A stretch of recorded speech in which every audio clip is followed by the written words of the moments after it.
찌요. 묵직한 원목 현관문이 등 뒤에서 세차게 닫혔다.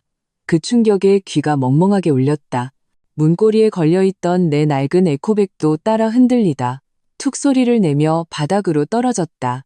가방 안에 있던 몇 벌 안 되는 갈아입을 옷가지들이 쏟아져 나와 먼지투성이 복도 바닥을 굴렀다. 나는 그 자리에 얼어붙었다. 발목에서는 아까 시어머니 김영자 여사에게 밀쳐질 때 삐끗한 곳이 욱신거렸다. 살을 애는 듯한 고통이었지만 마음속에 시린 감정에 비할 바는 아니었다. 문 안에서는 여전히 날카로운 욕설이 들려왔다. 시어머니의 목소리였다. 두꺼운 문을 사이에 두고도 그녀의 의기양양함과 악랄함이 고스란히 느껴졌다. 박지훈, 똑똑히 들어. 오늘 저 서연우가 문턱을 한 발짝이라도 넘어오면 내가 내 앞에서 죽어버릴 테니까. 우리 박씨 집안에 저렇게 알도 못 낳고 꼬박꼬박 말댔구나 하는 재수없는 년은 들일 수 없어. 뒤이어 남편 박지훈의 목소리가 들렸다. 언제나처럼 나약했. 엄마, 화 푸세요. 연우개가 그냥 잠시 철이 없어서 그래요. 제가 나중에 잘 타이를게요. 내 목소리가 떨리는 것이 느껴졌다. 두려워서가 아니었다. 분노 때문이었다. 박지훈, 당신 양심에 손을 얹고 말해봐요. 내가 뭘 잘못했는데? 어머님이 내 혼수예물로 해온 금팔찌를 몰래 미나 결혼 예단으로 주셨잖아요. 내가 한마디 물어본 게 그렇게 잘못된 거냐고요. 문이 벌컥 다시 열렸다. 김영자 여사가 고개를 내밀었다. 잔뜩 치켜뜬 삼각눈으로 나를 쏘아보며 침을 튀겼다. 서연우, 너 아직도 할 말이 남아? 아가씨가 시집 가는데 새언니가 그 정도도 못해줘? 그 금팔찌 내 손목에 있어봤자 뭐 했어? 내 딸기 살려주는 게 100번 낫지. 나는 온몸을 부들부들 떨며 그녀를 손가락질했다. 그건 우리 엄마가 낡은 집 팔아서 마지막으로 제게 사주신 유품 같은 거예요. 제 혼수 예물이라고요. 묻지도 않고 가져가셔 놓고는 뭐가 그렇게 당당하세요? 유품? 김영자 여사가 비웃음을 터뜨리며 허리에 두 손을 얹었다. 우리 박씨 집안에 시집 온 이상 내 물건은 다 우리 집 물건이야. 내가 내 집 물건 쓰는데 너한테 보고해야 하니? 그리고 시집 온 지 3년 동안 배속은 왜 감감무소식인데? 우리가 너를 내쫓지 않은 것만도 다행인 줄 알아. 어디서 감히 대들어? 그 말은 비수가 되어 내 가장 아픈 곳을 정확히 찔렀다. 아이를 못 갖는 게 아니었다. 작년에 임신한 적이 있었다. 하지만 그때 김영자 여사는 해가 뜨기도 전에 일어나 아침밥을 차리게 하고 한겨울에 찬물로 온 가족의 두꺼운 패딩 점퍼를 손빨래 시켰다. 결국 무리한 탓에 유산기가 있었고 병원 침대에 누워오는 내게 그녀는 곁에 서서 유난 떤다고 혀를 찼다. 차라리 잘 됐어. 나중에 계집애 낳으면 어쩔 뻔했어? 라고 말하면서 어머님이 제 아이를 잃게 하신 거잖아요. 나는 눈이 벌게져 소리쳤다. 작년 겨울 그 많은 빨래 찬물로 식히셨던 거 잊으셨어요? 제가 하혈할 때 고스톱 치러 가셨던 건요? 어디서 사람 잡을 소리를 해. 김영자 여사는 얼굴색이 변하더니 금세 다시 뻔뻔해졌다. 그건 네 몸뚱이가 부실해서 그런 거지. 나랑 무슨 상관이야? 내가 지훈이랑 미나 낳았을 땐 낳은 다음 날 바로 밭일하러 나갔어. 너처럼 유난 떨지 않았다고.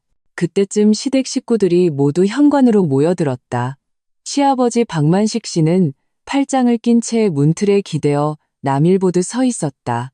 입에는 담배를 물고 있었는데 그 연기가 눈을 따갑게 했다. 시누이 박미나는 내가 사준 원피스를 입고 내 금팔찌를 손목에서 만지작거리며 의기양양하게 나를 쳐다봤다. 새언니 그냥 엄마한테 그만 대들어. 팔찌 하나 가지고 뭘 그래.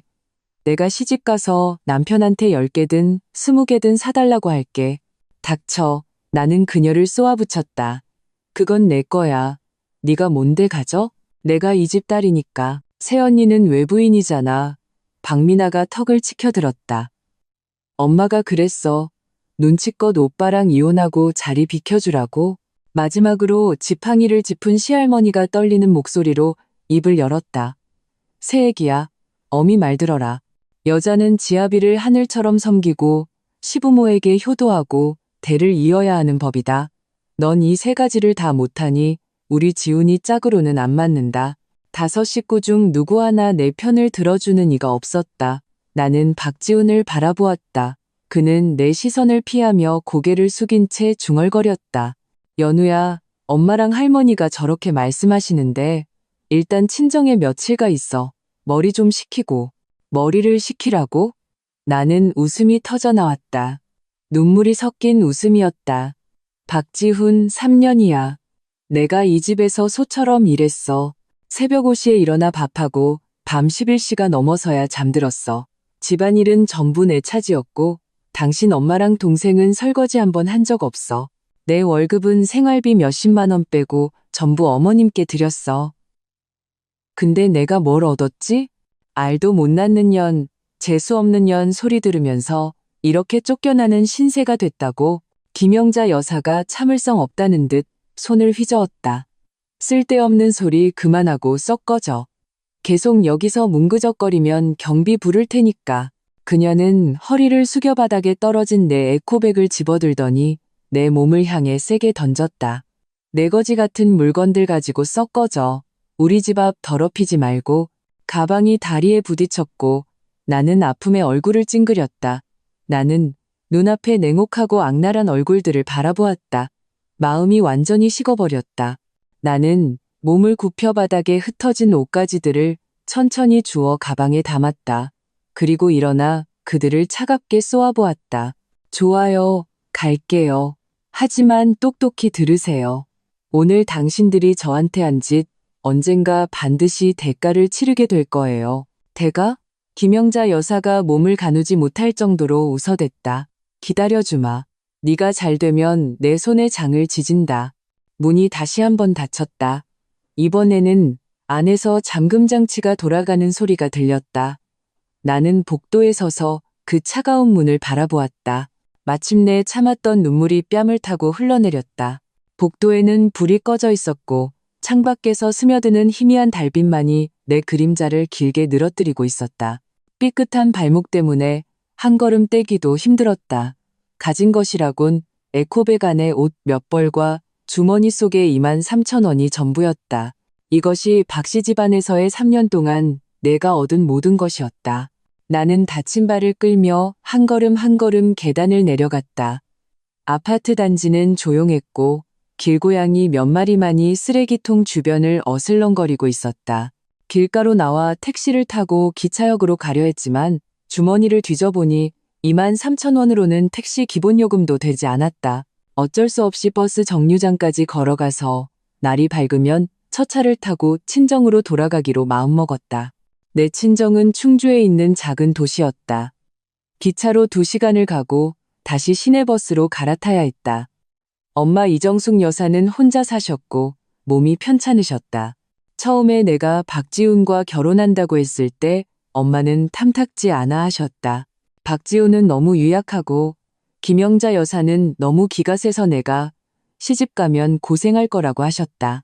하지만 그때의 나는 사랑에 눈이 멀어 박지훈이 내게 잘해주니 시어머니가 좀 드세도 참고 견디면 될 거라고 생각했다. 지금 생각하면 참으로 어리석었다. 걷다 보니 발목이 점점 더 아파왔다. 더 이상 걸을 수 없어 길가의 벤치에 앉아 쉬었다. 밤바람이 불어와 서늘했다. 나는 팔짱을 끼고 박씨 집에서의 지난 날들을 떠올렸다. 가시집 왔을 때는 시어머니와 잘 지내며 좋은 며느리가 되고 싶었다. 매일 새벽같이 일어나 아침밥을 차렸다. 김영자 여사는 얼큰한 김치찌개를 좋아하셔서 나는 늘 최고의 재료로 정성껏 끓였다. 그녀의 옷은 세탁기에 돌리면 상할까봐 늘 손빨래를 했다. 그녀가 고스톱 치는 것을 좋아해서 매일 차와 간식 그리고 판돈으로 쓸 잔돈까지 준비해드렸다. 하지만 그렇게 조심스럽게 행동해도 그녀는 단 한 번도 내게 좋은 낯빛을 보여준 적이 없었다. 한 번은 내가 감기에 걸려 39도까지 열이 올랐다. 침대에 누워 꼼짝도 못하고 있는데 김영자 여사는 물 한 잔, 약 한 봉지 챙겨주기는커녕 거실에서 고스톱의 친구들에게 소리쳤다. 어떤 것들은 꼭 유난이야. 쬐끄만 병 하나에 죽는 신용을 하네. 우리 아들이 밖에서 얼마나 힘들게 일하는데 저런 걸 수발까지 들어야 하니? 그 말을 듣고 너무 서러워서 박지훈에게 이야기했다. 하지만 박지훈은 엄마가 원래 저런 분이잖아. 마음에 담아두지 마. 내가 물 갖다 줄게 라고 말할 뿐이었다. 그는 물 한 잔을 놓고는 바로 컴퓨터 게임을 하러 가버렸다. 따뜻한 위로 한마디 없었다. 박민아는 또 어떤가. 어릴 때부터 오냐오냐 자라서 제멋대로에 게을렀고 남의 물건을 함부로 쓰는 버릇이 있었다. 내 화장품, 스킨케어 제품은 묻지도 않고 가져다 썼다. 내 옷도 마음에 들면 그냥 입고 나가서 더럽히거나 망가뜨리기 일쑤였다. 내가 김영자 여사에게 말하면 그녀는 오히려 딸을 감쌌다. 미나가 아직 어려서 그래. 네가 새언니인데 좀 봐주면 어디 덧나니? 옷 몇 벌, 화장품 몇 개가 얼마나 한다고 그래? 가장 가슴 아팠던 것은 작년 임신했을 때의 일이었다. 임신 사실을 알았을 때 정말 기뻤고 가장 먼저 박지훈과 김영자 여사에게 알렸다. 박지훈도 당시에는 기뻐했고 김영자 여사도 드디어 소식이 있구나. 몸조리 잘해라라고 말했다. 하지만 며칠도 지나지 않아 그녀는 본색을 드러냈다. 그날 밤은 눈이 펑펑 내리는 추운 날이었다. 그녀는 온 가족의 두꺼운 패딩 점퍼를 전부 손빨래하라고 시켰다. 내가 임신해서 찬물을 쓰면 안 된다고 말했지만 그녀는 임신이 벼슬이냐? 임신하면 일도 안 해? 내가 지훈이 가졌을 땐 한겨울에 냇가에서 빨래했어. 너는 이제 겨우 몇 달 됐는데 유난 떨기는이라고 쏘아붙였다. 나는 어쩔 수 없이 꽁꽁한 손으로 빨래를 해야 했다. 빨래를 마치자 배가 아파왔다. 김영자 여사에게 말했지만 그녀는 꾀병 부리지 말고 어서 저녁 준비나 해.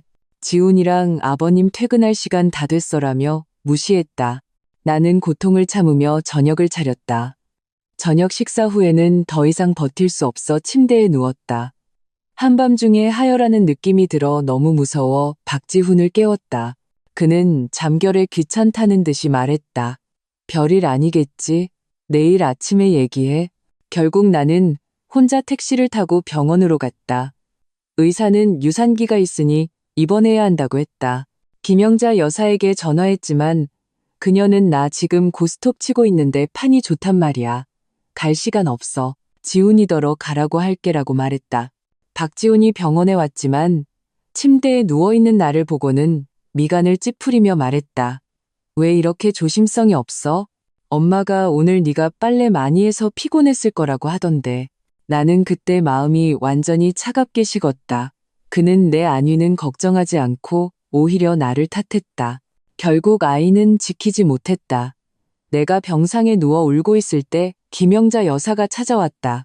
위로는커녕 유산했으면 됐지 뭘 울어? 나중에 딸년이라도 낳았으면 우리 집안 망신시킬 뻔했네 라고 말했다.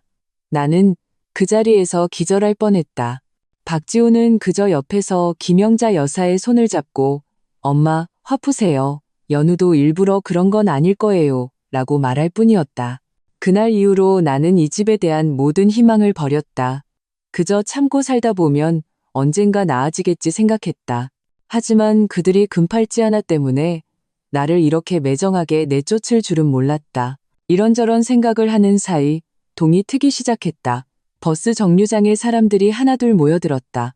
나는 무거운 발걸음을 옮겨 정류장으로 갔다. 30분쯤 기다리자 첫 차가 왔다. 나는 2,000원을 내고 창가 자리에 앉았다. 버스가 출발했다. 창밖으로 점점 멀어지는 아파트 단지를 보며 나는 마음속으로 굳게 맹세했다.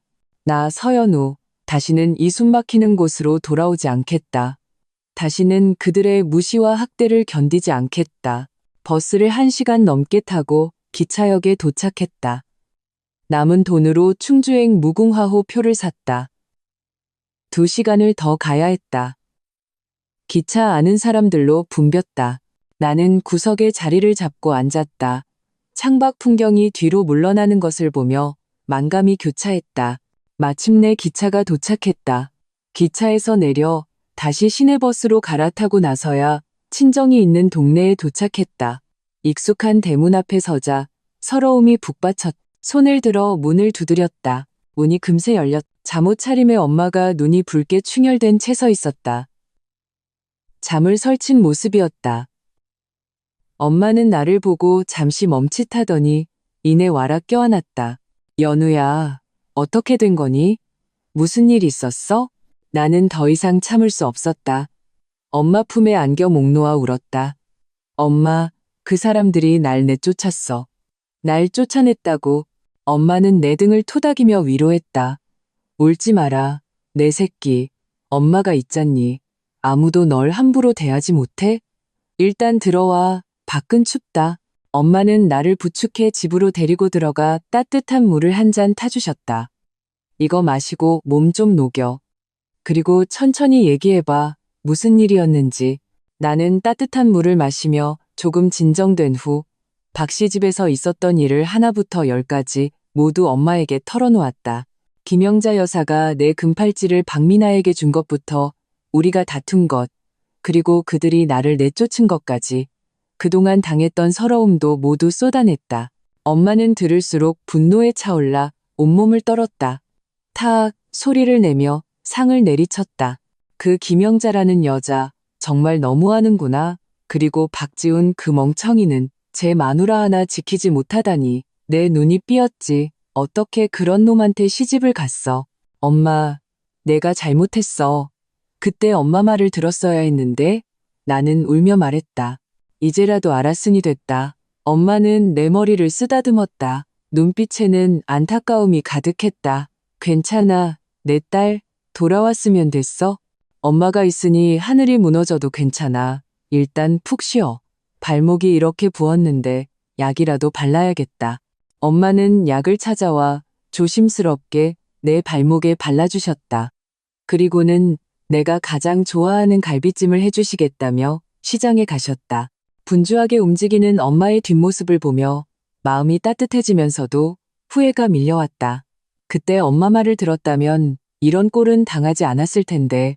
아침 식사 후 엄마는 나를 침대에 눕히고 쉬라고 하셨다. 나는 침대에 누워 뒤척이며 앞으로 어떻게 해야 할지 생각했다. 이혼은 당연했다. 하지만 이혼 후에는 어디로 가야 할까? 박 씨 집에 들어가면서 직장도 그만두고 전업주부로 살았다. 지금은 무일푼 신세인이 엄마에게 기댈 수밖에 없었다. 그런 생각에 눈앞이 캄캄했다. 오전 10시쯤 엄마가 돌아오셨다. 손에는 장바구니와 함께 로또 복권 몇 장이 들려 있었다. 엄마, 로또는 왜 사셨어? 내가 의아해하며 물었다. 엄마가 웃으며 말했다. 어제 장 보다가 복권 판매점에서 행사하길래 몇 장 사봤지. 혹시 아니? 하늘이 우리 사정 알고 당첨시켜줄지. 자, 네가 한번 긁어봐. 엄마는 눈이 침침해서 잘 안 보여. 나는 복권을 받아들었다. 별 기대 없이 그저 엄마와 함께 시간을 보낸다는 생각으로 긁기 시작했다. 한 장, 두 장. 계속 다음 기회에만 나왔다. 마지막 장을 긁었을 때 나는 그대로 굳어버렸다. 복권의 숫자가 어제 발표된 1등 당첨번호와 정확히 일치했다. 나는 눈을 비비고 다시 확인했다. 틀림없었다. 1등이었다. 나는 흥분해서 목소리까지 떨며 소리쳤다. 엄마, 빨리 와봐. 당첨됐어.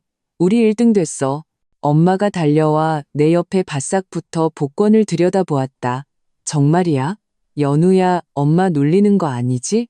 진짜야. 엄마, 이 번호 봐. 당첨번호랑 똑같잖아. 나는 스마트폰을 꺼내 당첨 정보를 엄마에게 보여드렸다. 엄마도 한참을 들여다보더니 흥분해서 손을 떨었다. 세상에, 진짜 당첨됐네. 1등 당첨금이 얼마였지? 200억 원. 세금 떼도 134억 원이야. 나는 기뻐서 눈물이 흘러나왔다. 정말이지. 궁지에 몰렸을 때 찾아온 한 줄기 빛이었다. 그때 엄마가 갑자기 내 손을 꽉 잡았다. 표정이 매우 진지해졌다. 연우야, 내 말 잘 들어. 이 일은 절대로 아무에게도 알려선 안 돼. 특히 박 씨 집안 사람들에게는. 나는 잠시 멍했다. 왜요, 엄마? 이렇게 큰 돈이 생겼으니 내가 그들이 말하는 재수없는 년이 아니라는 걸 보여줘야죠. 이정숙 여사가 고개를 저었다. 그녀의 눈빛은 단호했다. 바보 같은 소리. 박 씨 집안 사람들이 어떤 인간들인지 아직도 몰라? 네가 200억 원에 당첨된 걸 알면 팔이 꼬이듯 달려들 거야. 울고불고 매달리면서 다시 합치자고 하겠지. 돈 나눠달라고. 안 주면 무슨 짓을 할지 몰라. 생각해보니 엄마 말이 맞았다. 김영자 여사처럼 탐욕스러운 사람은 내가 당첨된 사실을 알면 절대 가만히 있지 않을 것이다. 이정숙 여사가 말을 이었다. 엄마 말대로 해. 지금부터 너는 계속 가난한 척하는 거야. 밖에 나가서 임시직이라도 구해서 한 달에 몇백만 원 겨우 번다고 해. 박씨 집안 사람들이 내 소식을 물어보면 힘들어서 죽겠다고 우는 소리를 해. 그럼 이 복권은요? 나는 손에 든 복권을 보며 흥분과 불안을 동시에 느꼈다. 복권은 내가 잘 보관할게. 며칠 뒤에 내가 시간 내서 당첨금 수령하러 갈 거야. 돈은 내 통장에 넣어두면 안전해. 이정숙 여사는 복권을 조심스럽게 챙겼다. 연우야, 엄마 말 들어. 우리 일단 조금만 참자. 때가 되면 박씨 집안 사람들 제대로 손봐줄 테니까. 자기들이 한 짓에 대한 대가를 치르게 해줘야지. 엄마의 단호한 눈빛을 보며 나는 고개를 끄덕였다. 네, 엄마 말씀대로 할게요. 나는 엄마가 나를 위해 이러신다는 것을 알았다. 박씨 집안 사람들은 약한 자에게 강하고 강한 자에게 약하다. 내가 당첨된 사실을 알면 어떻게든 나를 이용하려 들 것이다. 내가 계속 가난한 척해야만 그들이 경계를 풀 것이고 적절한 때에 치명적인 일격을 가할 수 있을 것이다. 그때 내 스마트폰이 울렸다.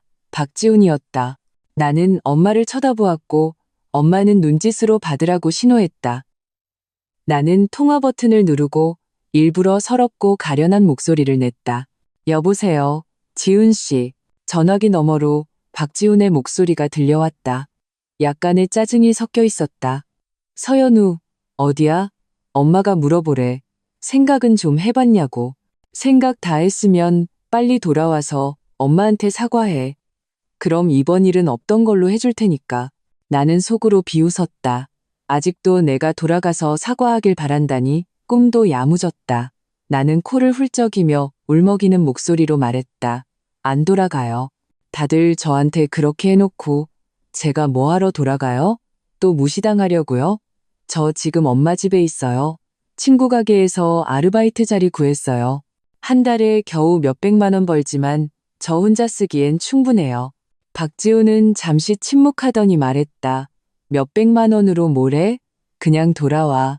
집에는 적어도 잠잘 곳도 있고 밥도 있잖아. 안 돌아가요. 나는 단호하게 말했다. 박지훈 씨, 우리 이혼해요. 그게 서로에게 좋을 것 같아요. 이혼? 박지훈의 목소리가 한 옥타브 높아졌다. 무슨 소리야? 이혼하면 너한테 좋을 게 뭐가 있는데? 애도 못 낳는 이혼녀를 누가 데려가겠어? 나는 분노로 온몸이 떨렸다. 막 입을 열려는 순간 전화기 너머로 김영자 여사의 고함이 들렸다. 걔랑 무슨 말을 그렇게 길게 해? 이혼하고 싶으면 하라 그래. 이혼하면 우리 아들은 젊고 예쁘고 애 잘 낳는 여자 만나면 그만이야. 기다리라고 해. 내일 당장 이혼 서류 접수하러 갈 테니까. 전화가 끊겼다. 나는 스마트폰을 쥔 채 어이없어 실소했다. 좋다. 그렇게 매정하게 나온다면 나도 더는 봐주지 않겠다. 두고 봐, 박씨 집안 사람들. 나 서연우가 반드시 당신들을 후회하게 만들어줄 테니까. 엄마가 다가와 내 어깨를 토닥였다. 화내지 마라, 내 새끼. 저들이 저렇게 나올수록 우리는 더 침착해야 해. 돈만 우리 손에 들어오면 저들은 고통받게 될 거야. 나는 고개를 끄덕였다. 이미 마음속에는 계획이 서 있었다. 김영자 여사와 박지훈, 그들이 자신들의 악랄함과 무정함에 대해 가장 끔찍한 대가를 치르게 만들 것이다. 이 200억 원은 내게 구원의 손길이자 반격의 무기였다. 나는 엄마의 도움으로 나를 괴롭혔던 모든 이들에게 응당한 벌을 내릴 수 있을 것이라 믿었다. 2부, 반격의 서막. 박지훈과의 통화를 끊고 나서도 분이 쉬이 가라앉지 않아 주먹을 하얗게 쥐었다. 엄마가 따뜻한 물 한 잔을 가져다 주셨다. 저런 인간들 때문에 속상해하지 마. 그럴 가치도 없어. 지금 우리한테 가장 중요한 건 로또 당첨금을 안전하게 처리하는 거야. 돈이 손에 들어와야 진짜 우리 돈이지. 나는 물컵을 받아 한 모금 마시고 고개를 끄덕였다. 엄마, 그럼 우리 언제 당첨금 찾으러 가요? 이 복권 몸에 지니고 있으니 시한폭탄이라도 들고 있는 것처럼 불안해요. 엄마는 잠시 생각하더니 말했다. 서두를 것 없어.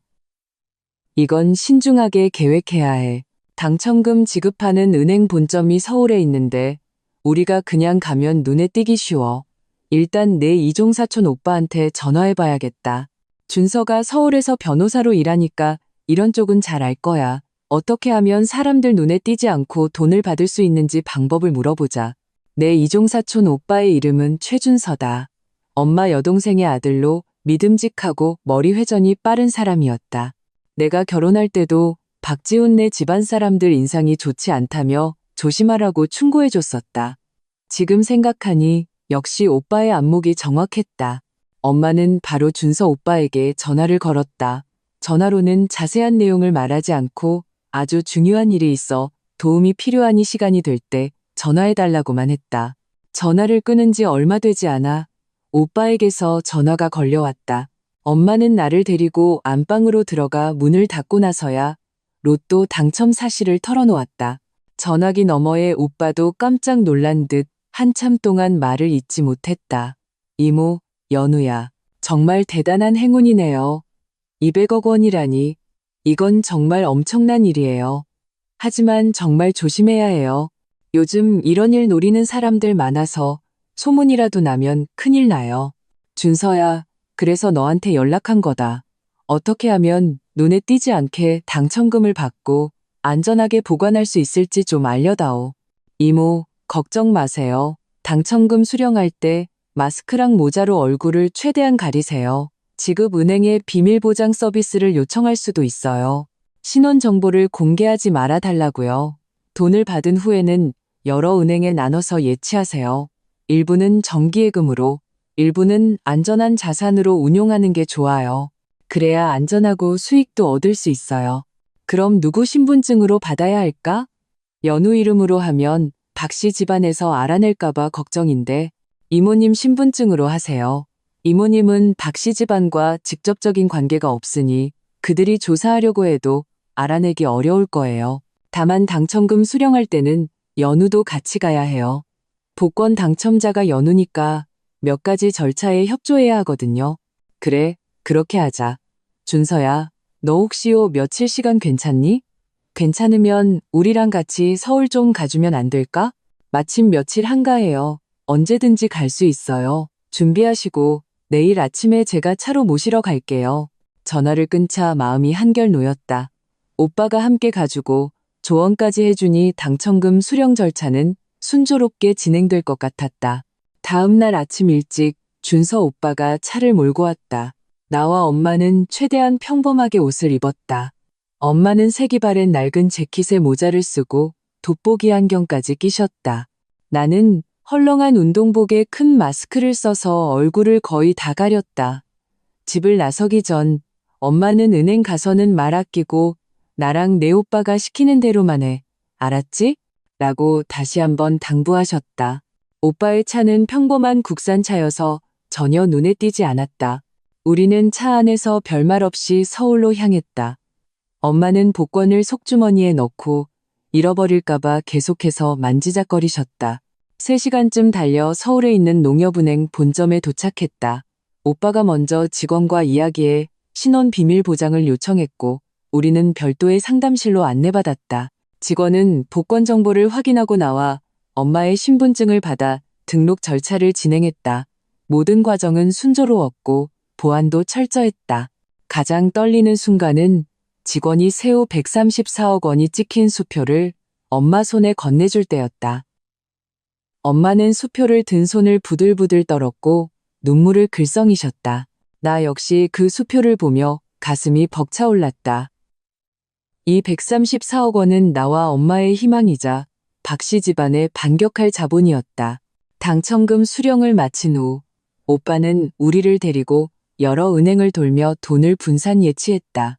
일부는 정기예금으로, 일부는 저위험 금융상품에 투자했고 생활비로 쓸 1,000만 원은 입출금 통장에 남겨두었다. 모든 일을 마치니 이미 오후였다. 오빠가 우리에게 저녁을 사주었다. 식사 자리에서 오빠는 다시 한번 당부했다. 연우야, 돈 이야기는 정말 입 무겁게 다물어야 해. 가장 가까운 사람에게도 말하면 안 돼. 그리고 박씨 집안에서 다시 찾아오면 이모님이 알려주신 대로 계속 가난한 척해. 침착하게. 알았어, 오빠. 걱정 마. 나는 진지하게 대답했다. 그리고 이혼 문제도 서둘러야 해.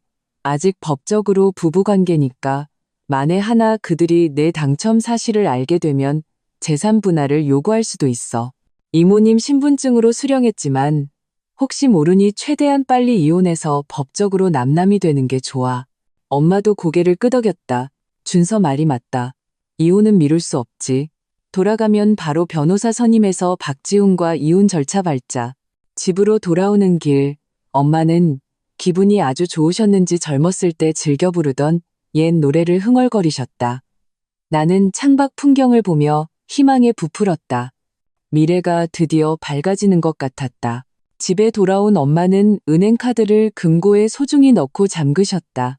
그리고 내게 말했다. 연우야, 오늘부터 우리 생활은 예전과 똑같이 하는 거야.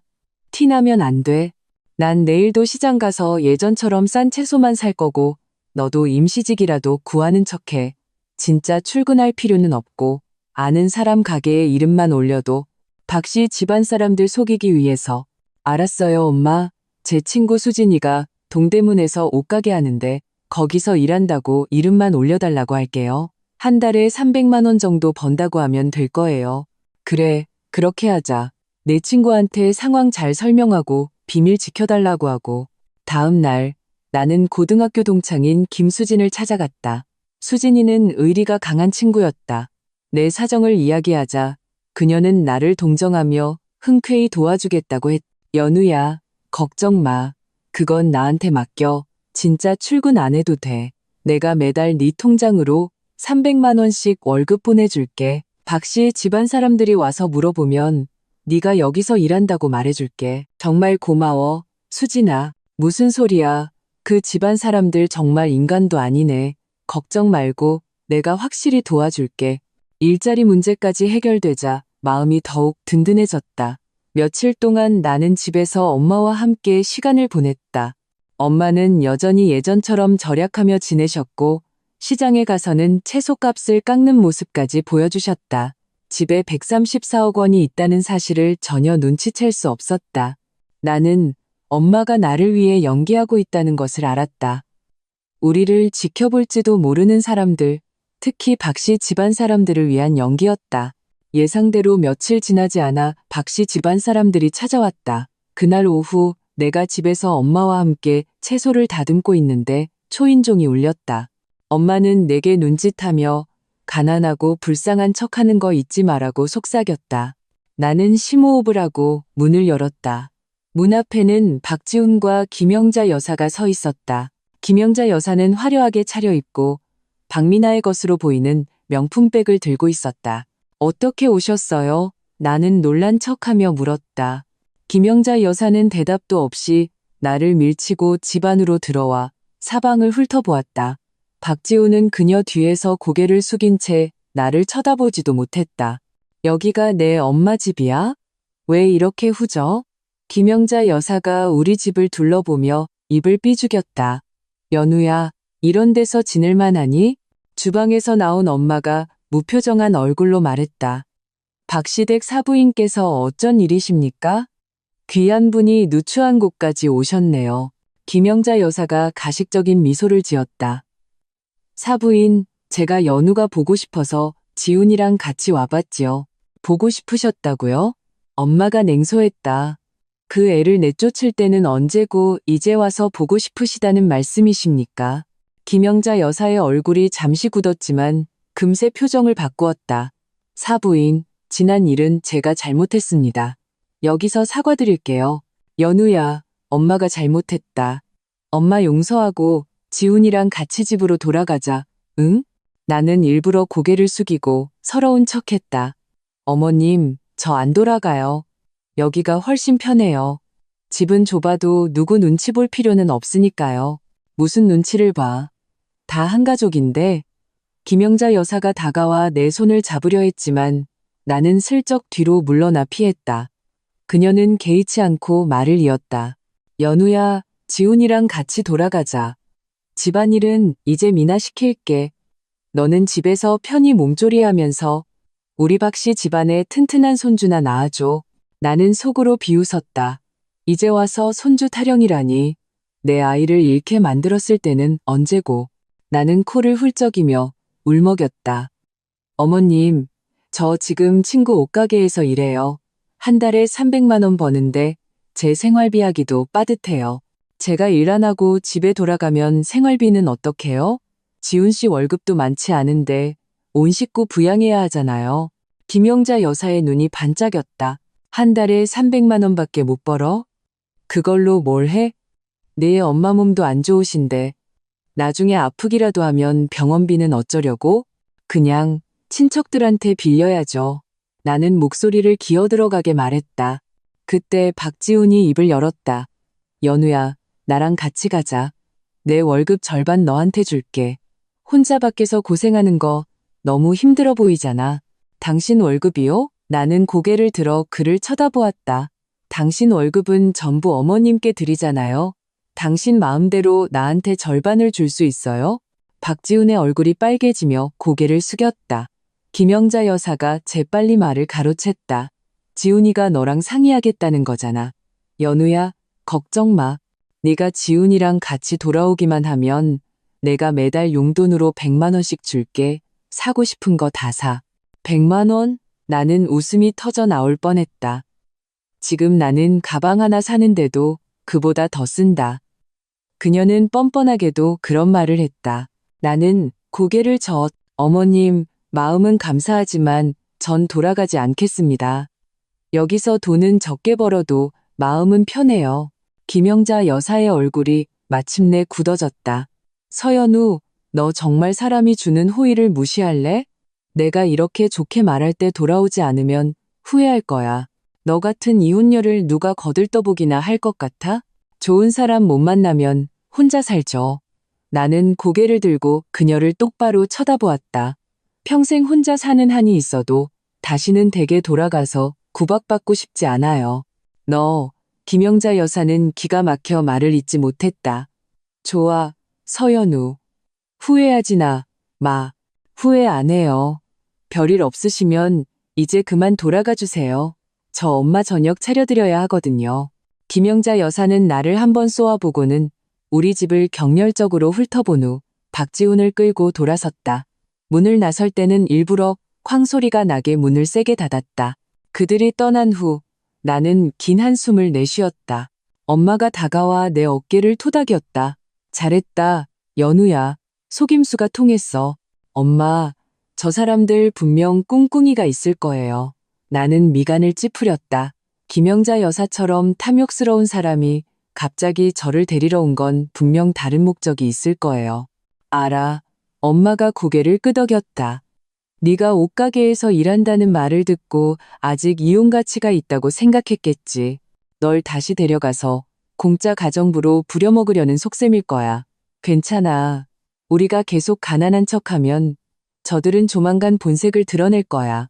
예상대로 며칠 지나지 않아 김영자 여사가 다시 찾아왔다. 이번에는 박지훈 대신 박미나를 데리고 왔다. 박미나는 예쁘게 차려입고 최신형 스마트폰을 손에 들고 있었다. 어머, 새언니, 꼴이 이게 뭐야? 이렇게 작은 집에 살면서 옷은 또 왜 이렇게 촌스러워? 이러니 우리 오빠가 다시 데려가고 싶어 하지. 나는 그녀를 무시하고 김영자 여사를 쳐다보았다. 어머님, 오늘은 무슨 일이세요? 김영자 여사가 웃으며 말했다. 연우야, 오늘 온 건 너랑 상의할 일이 있어서 그래. 우리 미나가 다음 달에 결혼하는데 예단비가 5천만 원 정도 부족하네. 네가 좀 보태줄 수 있을까 해서. 나는 속으로 냉소했다. 역시 돈 때문이었다. 나는 일부러 곤란한 표정을 지었다. 어머님, 전 한 달에 300만 원 버는데 제 생활비도 부족해요. 미나를 도와줄 여유가 없어요. 네가 없으면 내 엄마는 있겠지. 김영자 여사가 엄마를 쳐다보았다. 사부인 미나는 연우 시누이잖아요. 결혼이라는 중대사를 앞두고 있는데 친정에서도 성의는 보여야죠. 엄마가 미간을 찌푸렸다. 박씨 댁사 부인, 우리 집 사정은 보시다시피 이렇습니다. 연우 아빠는 일찍 세상을 떠났고 저 혼자 연우 키우느라 모아둔 돈도 없습니다. 연우도 지금 버는 돈이 적어서 우리 모녀 먹고 살기도 벅찹니다. 미나 양을 도와줄 형편이 못 됩니다. 형편이 안 된다고요? 박미나가 소리쳤다. 거짓말 마세요. 새언니 친구 옷가게 장사 잘 된다고 들었는데 월급이 300만 원 뿐일 리가 없잖아요. 그냥 도와주기 싫은 거죠? 정말이야. 가게 장사는 잘 돼도 난 신입이라 수당이 적어서 정말 300만 원밖에 못 받아. 못 믿겠으면 내 친구한테 물어봐. 김영자 여사가 눈을 굴리며 말했다. 연우야, 네가 지금 돈이 없으면 친구한테 빌릴 수도 있잖아. 미나 결혼은 평생 한 번뿐인데 네가 새언니로서 좀 도와줘야지. 나중에 네가 어려울 때 우리도 모른 척하지 않을게. 제가 어떻게 친구한테 돈을 빌려요. 그리고 제 친구도 애 키우고 대출금 갚느라 힘들어요. 너 왜 이렇게 철이 없어? 김영자 여사의 얼굴이 굳어졌다. 미나는 내 시누이야. 오늘 당장 5천만 원 구해오지 않으면 너 나랑 같이 집으로 돌아가서 미나 결혼할 때까지 우리 집안 시중이나 들어. 나는 분노로 몸이 떨렸다. 엄마가 나를 막아서며 김영자 여사에게 말했다. 박시댁 사부인, 이건 너무하십니다. 연우는 이미 지훈 씨와 이혼하기로 했습니다. 이제 댁과 아무 상관없는 사람이에요. 미나 양 예단비를 보탤 의무 없습니다. 계속 이렇게 막무가내로 나오시면 경찰에 신고하겠습니다. 김영자 여사는 엄마가 그렇게 강하게 나올 줄 몰랐는지 잠시 주춤했다. 경찰? 신고해봐요. 경찰이 누구 편을 들어줄지 어디 한번 봅시다. 엄마는 더 이상 말 섞지 않고 스마트폰을 들어 112를 누르는 신용을 했다. 김영자 여사는 그제야 엄마의 손을 잡으며 말했다. 아이고, 사부인, 말로 합시다. 왜 자꾸 경찰을 불러요? 그럼 더 이상 연우를 닥달하지 마세요. 우리 집은 정말 그럴 능력이 없습니다. 김영자 여사는 나를 한번 쏘아보고는 오늘은 돈을 얻어내기 글렀다고 판단했는지 돌아섰다. 박미나는 그녀를 따라가며 나를 향해 짠순이, 나중에 후회나 하지 마. 라고 중얼거렸다. 그들이 떠난 후 나는 기가 막혀 소파에 앉아 한동안 말을 잇지 못했다. 엄마가 다가와 나를 위로했다. 화내지 마라, 내 새끼. 저들은 그냥 흡혈귀 같은 인간들이야. 조금이라도 이득이 보이면 달려들어 물어뜯으려 하지. 우리가 계속 가난한 척하면 조만간 흥미를 잃을 거야. 하지만 계속 이렇게 찾아오면 어떡해요? 내가 걱정스럽게 물었다. 계속 오지 않을 거야. 저들은 탐욕스러운 인간들이라 우리한테서 얻을 게 없다고 판단하면 자연히 발길을 끊을 거야. 그리고 우리는 곧 이혼할 거잖니? 이혼 서류 처리가 끝나면 더 이상 우리를 괴롭힐 명분도 없어질 거야. 나는 고개를 끄덕였다. 며칠 동안 김영자 여사는 정말로 찾아오지 않았다. 나는 그녀가 포기했다고 생각했다. 하지만 그것은 폭풍 전의 고요함에 불과했다. 일주일쯤 후 내가 수진이의 옷가게에서 일하는 척하고 있을 때 박지훈에게서 전화가 왔다. 그의 목소리는 매우 다급했다. 연우야, 큰일 났어. 엄마한테 일이 생겼어. 나는 심장이 철렁했다. 무슨 일인데요?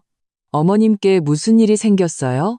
엄마가 어제 고스톱 치다가 사람이랑 시비가 붙어서 그 사람을 밀었는데 넘어졌어. 지금 그 사람이 병원에 입원했는데 합의금으로 1억 원을 달라고 해. 박지훈이 울먹이며 말했다. 우리 집에 지금 그만한 돈이 없어. 네가 좀 도와줄 수 없을까? 나는 속으로 냉소했다. 또 돈 얘기였다. 나는 놀란 척하며 말했다. 뭐라고요? 합의금이 1억 원이나 돼요? 지훈 씨, 저 그만한 돈 없어요. 한 달에 300만 원 버는 걸로 저 하나 먹고 살기도 힘들어요. 네가 없으면 내 엄마는 있잖아. 연우야, 내 엄마가 모아둔 돈이 좀 있을 거 아니야. 엄마한테 잘 말씀드려서 좀 도와달라고 해줘. 나중에 내가 돈 벌어서 꼭 갚을게. 우리 엄마도 모아둔 돈 없어요. 아빠 돌아가실 때 남겨주신 돈은 엄마 병원비로 다 썼어요. 지금은 생활비 조금밖에 없어서 1억 원은 어림도 없어요. 그럼 어떡해? 박지훈이 울부짖었다. 그쪽에서 돈 안 주면 엄마를 경찰에 신고하겠대.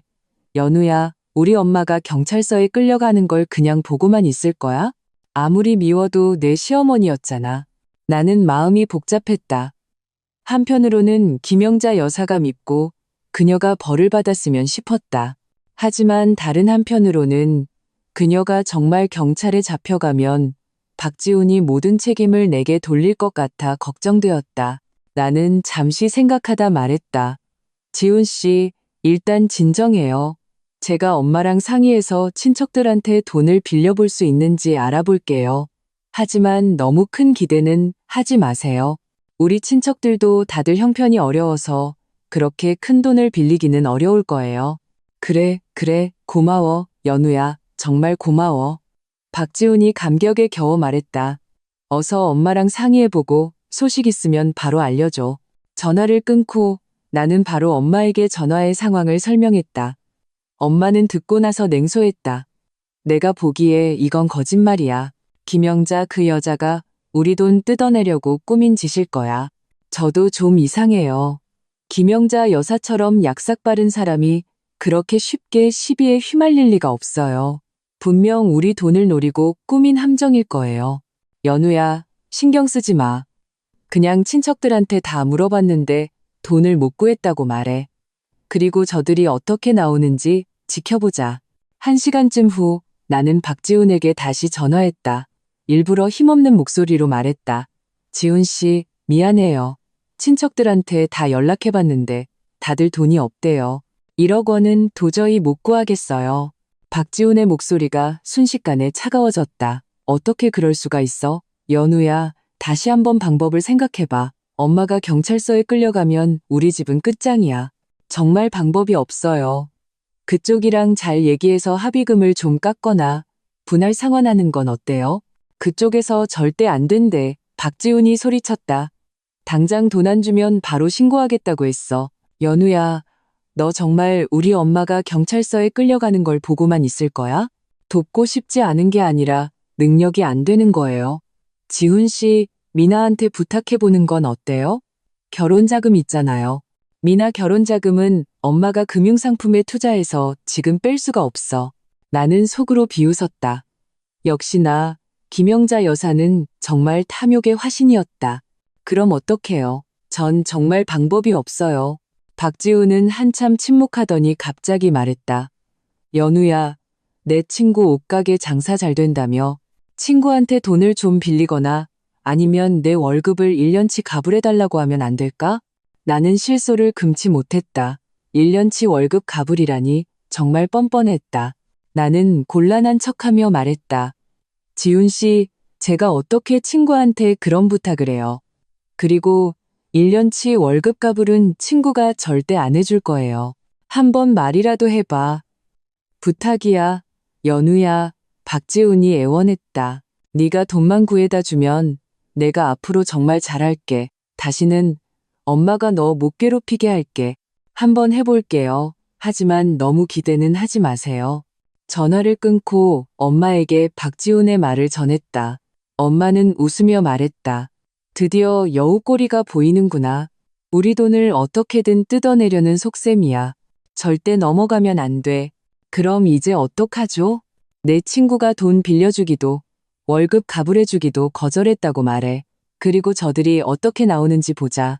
정말 급하면 다른 방법을 생각해낼 거야. 얼마 후 나는 박지훈에게 친구가 거절했다고 전했다. 박지훈은 크게 실망하며 차갑게 전화를 끊었다. 나는 그들이 이번에는 포기할 거라고 생각했다. 하지만 다음 날 김영자 여사가 수진이의 옷가게로 직접 쳐들어왔다. 서연우, 너 나와. 김영자 여사의 고함에 가게 안의 손님들이 모두 우리를 쳐다보았다. 나는 급히 다가가 그녀의 팔을 잡고 속삭였다. 어머님, 여기서 이러지 마시고 일단 나가서 말씀하세요. 안 나가. 김영자 여사가 내 손을 뿌리쳤다. 서연우, 너 오늘 1억 원 안 내놓으면 나 여기서 계속 소리 지를 거야. 너 장사 못하게 만들 거라고. 수진이가 다가와 웃으며 말했다. 어머님, 진정하시고 말씀으로 하세요. 연우는 한 달에 300만 원 버는데 1억 원을 마련할 능력이 안 돼요. 무슨 어려움이 있으시면 저한테 말씀해 보세요. 제가 도울 방법이 있는지 알아볼게요. 네가 뭘 도와줘? 김영자 여사가 수진이를 위아래로 훑어보았다. 옷가게 하는 네가 돈이 얼마나 있다고? 저는 돈은 많지 않지만 아는 사람은 많아요. 혹시 문제를 해결할 방법을 찾아드릴 수 있을지도 모르잖아요. 김영자 여사가 눈을 굴리며 말했다. 네가 정말 날 도와줄 수 있다면 고맙지. 내가 고스톱 치다가 사람을 밀어서 다치게 했는데 합의금으로 1억 원을 달라고 하네. 네가 그 돈을 마련해주면 내가 나중에 꼭 보답할게. 수진이가 웃으며 말했다. 어머님, 그건 저도 도와드리기 어렵네요. 1억 원은 큰 돈이라. 하지만 제가 아는 변호사 친구가 있는데 이런 민사 분쟁을 전문으로 처리해요. 합의금을 줄이는데 도움을 줄 수 있을 거예요. 필요하시면 연결해 드릴까요? 김영자 여사의 얼굴색이 순식간에 변했다. 그녀는 돈을 뜯어내려던 것이지 진짜 변호사를 찾으려던 게 아니었다. 아니, 됐어. 내가 알아서 할게. 그녀는 나를 한번 쏘아보고는 돌아섰다. 김영자 여사가 떠난 후 수진이가 웃으며 말했다. 연우야, 내 시어머니 정말 대단하다. 진짜 사고 친 게 아니라 너한테 돈 뜯어내려고 쇼한 거네. 알아. 오늘 정말 고마워, 수진아. 무슨 소리야. 다음에 또 와서 행패 부리면 바로 나한테 전화해. 내가 해결해 줄게. 가게에서 나와 엄마에게 전화해 김영자 여사가 가게에 와서 소란을 피운 일을 말씀드렸다. 엄마는 듣고 나서 몹시 화를 내셨다. 그 여자 정말 너무하는구나. 내 일하는 곳까지 찾아가서 행패를 부리다니. 내 일을 망치려는 속셈이야. 저도 그 여자가 그렇게까지 할 줄은 몰랐어요. 엄마, 또 가게에 찾아오면 어떡하죠? 또 오면 경찰에 신고해야지. 그건 업무방해죄야. 그리고 우리 이미 변호사 선임했잖니? 내일 당장 박지훈과 이혼 문제 마무리 짓자. 이혼 서류 처리가 끝나면 더 이상 우리를 괴롭힐 명분도 없어질 거야. 나는 고개를 끄덕였다. 다음 날 나와 엄마 그리고 준서 오빠는 변호사 사무실에서 박지훈과 그의 변호사를 만났다. 박지훈은 나를 복잡한 눈빛으로 쳐다보았다. 미안함 어쩔 수 없음 그리고 탐욕이 뒤섞인 눈빛이었다. 협상이 시작되자마자 박지훈의 변호사는 재산 분할을 요구했다. 나는 냉소했다. 제가 박지훈 씨와 결혼한 3년 동안 박지훈 씨 월급은 모두 김영자 여사님이 관리하셨고 제 월급 대부분도 그분께 드렸습니다. 집과 차는 모두 결혼 전에 박 씨 집안에서 산 것이고요. 우리에게 부부 공동 재산이라는 건 없습니다. 준서 오빠는 내가 3년 동안 받은 월급 명세서와 김영자 여사에게 송금한 내역을 증거로 제출했다. 제 의뢰인의 3년치 월급 대부분은 생활비 명목으로 박지훈 씨 어머니인 김영자 여사에게 전달되었습니다. 지금 제 의뢰인은 무일푼으로 쫓겨난 상황입니다. 박 씨 집안은 재산 분할을 요구할 것이 아니라 오히려 제 의뢰인이 드린 돈을 돌려줘야 합니다. 박지훈의 변호사는 얼굴이 굳어 아무 말도 못했다. 박지훈이 황급히 말했다. 그 돈은 다 생활비로 썼어? 이미 다 썼다고. 다 썼다고요? 준서 오빠가 냉소했다. 그걸 증명할 자료가 있습니까? 김영자 여사님은 매달 고스톱으로 수백만 원을 쓰셨고 박민아 씨는 옷과 화장품을 사는데 돈을 아끼지 않았습니다. 그것도 생활비입니까? 박지훈은 아무 대답도 하지 못했다. 결국 준서 오빠의 논리적인 주장 끝에 박지훈은 재산 분할 없이 이혼하는 것에 동의했다. 이혼 절차는 신속하게 마무리되었다. 이혼 서류를 손에 쥐자 마음이 정말 가벼워졌다. 엄마도 기뻐하며 내 손을 잡았다. 연우야, 이제 너는 그 집안 사람들에게서 완전히 벗어났어. 우리 새로운 삶을 시작하자. 네, 엄마, 이제 다시는 그들 때문에 고통받지 않을 거예요. 이혼 후 박씨 집안과 완전히 연이 끊겼다고 생각했다. 하지만 김영자 여사는 나를 가만두지 않았다. 이혼한 지 사흘째 되던 날, 내가 집에서 저녁을 준비하고 있는데 초인종이 울렸다. 나는 수진이가 온 줄 알고 문을 열었다.